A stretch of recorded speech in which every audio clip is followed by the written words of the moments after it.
রমজানের ওই রোজার শেষে এলো খুশির ঈদ।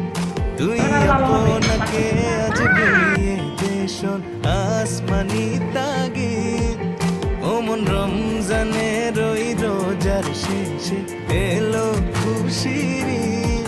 হ্যালো এভরিওয়ান, আসসালামু আলাইকুম, welcome to my another blog. তো আজকের এই ব্লগটা হলো 2026 সালের ঈদ উল ফিতরের ব্লগ। তো ঈদের জামাত আদায় করার জন্য আমরা সকাল সকালে রওনা হই ঈদগাহ ময়দানের উদ্দেশ্যে। জামাত ছিল সকাল 8:30-এ, কিন্তু আমরা সকাল সকালে ঘর থেকে বের হই ঈদের জামাত আদায় করার জন্য। দেখা যাচ্ছিল পুরো রাস্তাই ফাঁকা ছিল। তো বরাবরের মতো এবারও আমরা ঈদের জামাত আদায় করেছি নুরানিয়া ঈদগাহ ময়দান মাঠে। আমরা বলি যে ঈদ মানে নতুন কাপড় পরা, ঈদ মানে বেড়াতে যাওয়া, ঈদ মানে একে অপরের কাছে আমরা সুন্দর একটা সৌহার্দ্যপূর্ণ ভালোবাসা তৈরি করা। অথচ ইসলাম বলছে ঈদ তো তার জন্য। আপনি বাজার থেকে দামি কাপড় পরলেন, ঈদ আনন্দ করবেন, এটার নাম ঈদ নয়। কিতাব বলছে ইন্নামাল ঈদু লিমান খাফা ওয়াঈদ। ঈদ তো তার জন্য যে আল্লাহর শাস্তিকে ভয় করে। এখান থেকে নিষ্পাপ হয়ে তারা ফিরে যাবে। বলেন না আল্লাহু আকবার। আল্লাহ পাক আমাদের সকলকে কবুল করুন, আমাদের জীবনের সমস্ত গুনাহ মোচন করে দিন। একবার দরুদ শরীফ পড়েন আল্লাহুম্মা। তো যেহেতু ঈদের জামাত বছরে দুইবার হয়, তো অনেকে ঈদের তাকবীর দিতে ভুল করে। তো হুজুর আমাদেরকে ঈদের তাকবীর দেওয়ার সঠিক নিয়মগুলো বুঝিয়ে দিচ্ছেন। ঈদুল ফিতরি মা সিত্তি তাকবীরাতিন ওয়াজিবিল্লাহি তাআলা ইকতাদাইতু বিহাদাল ইমাম মুতাওয়াজ্জিহান ইলা জিহাতিল কাবাতিশ শরীফাতে আল্লাহু আকবার। তো এখন আমরা সবাই তৈরি হয়ে যাচ্ছি ঈদের জামাত আদায় করার জন্য। আলহামদুলিল্লাহ, আমাদের ঈদের জামাত আদায় করা শেষ। এখন চলছে ঈদের খুতবা। ঈদের খুতবা শোনা ওয়াজিব। তো চলুন ঈদের খুতবা শুনে আসা যাক। قبض خلقه قبضتين فقال هذه ولا أبالي إلى الجنة وهذه ولا أبالي إلى سقر أحمده في الأصائل والبكر حمدا أدفع به السوء والضر কেমন জানি মক্কা মদিনা, কেমন জানি রওজা মদিনা, কেমন জানি নূরের খাজিনা, কেমন জানি তোমার আনোয়ার চেহারা ইয়ান। তো ঈদের জামাত শেষ করে ঈদগাহ ময়দানে সবার সাথে কোলাকুলি করে ঈদের শুভেচ্ছা বিনিময় করে চলে যাচ্ছে আকবর কবরস্থানে, যেখানে আমার বড় জেঠা শফিকুল ইসলাম ওনার কবর। তো কবর জিয়ারতের উদ্দেশ্যে যাই।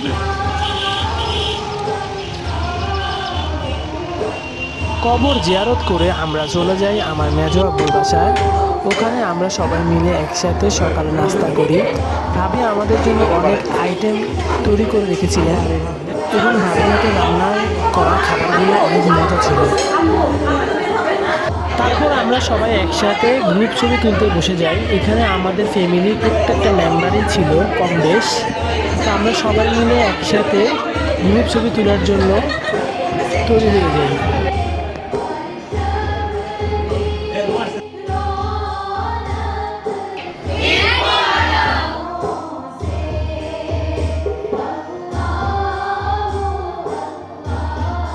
তো সবাই একসাথে গ্রুপ ছবি তুললাম এবং গ্রুপ ছবি তোলার পর আমরা সবাই একসাথে আড্ডা দিতে বসি।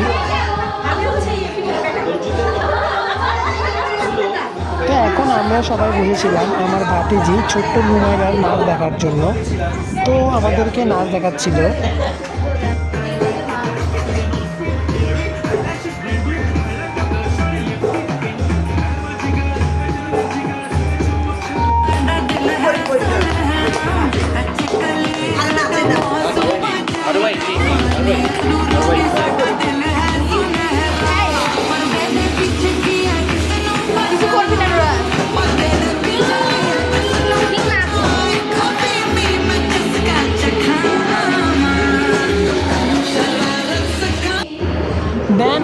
সবাই মিলে চলে যাই আমার বড় আব্বুর বাসায় আমার বড় ভাইকে সালাম করার জন্য।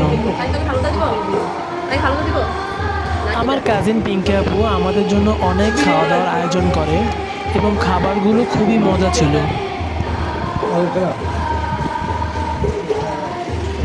আমরা সবাই একসাথে বিকালে নাস্তা করি আমার বড় আব্বুর বাসায়।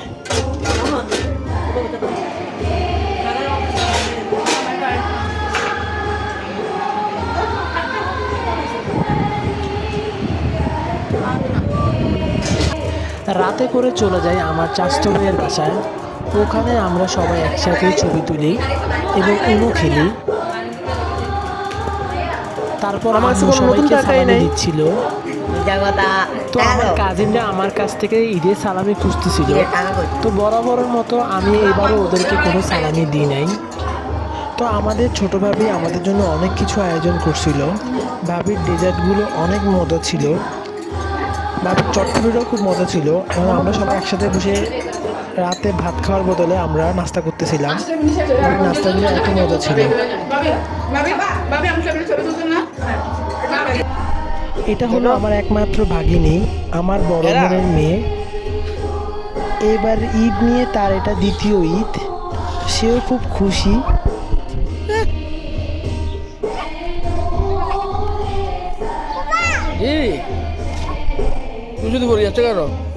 এটা হলো আমার বড় বোনের ফ্যামিলি। আমার বড় বোন, আমার বড় দুলাভাই এবং আমার আদরের ভাগ্নি মেহরাজ।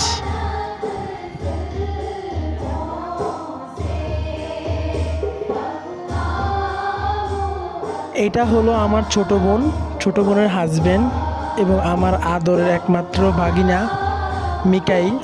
তার এবার ছিল প্রথম ঈদ।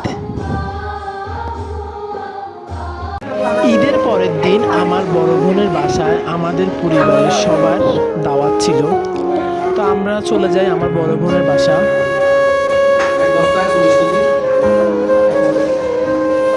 তো এখানে আমরা সবাই মিলে একসাথে দুপুরে লাঞ্চ করতেছিলাম।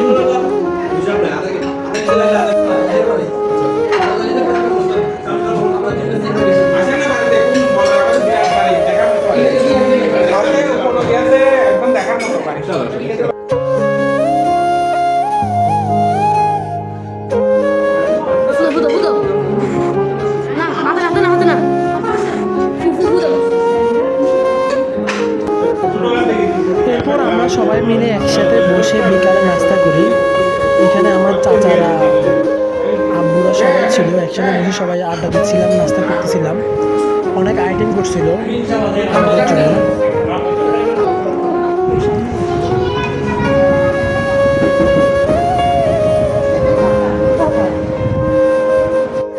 তো এখানে আমি আর আমার ভাগ্নে তাকে ভিডিও করতেছিলাম।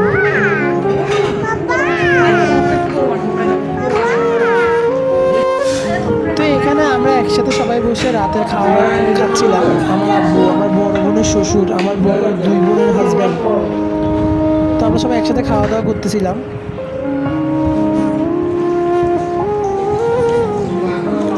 আর এভাবেই 2026 সালের ঈদ উল ফিতর কাটে আমার ফ্যামিলির সাথে, সবার সাথে।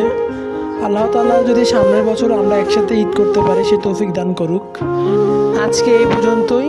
যদি আমার এই ছোট্ট ব্লগটা ভালো লেগে থাকে তাহলে অবশ্যই লাইক, কমেন্ট এবং সাবস্ক্রাইব করবেন। আর অবশ্যই পাশে থাকবেন এবং সবাইকে আবারও জানাচ্ছি ঈদ মোবারক।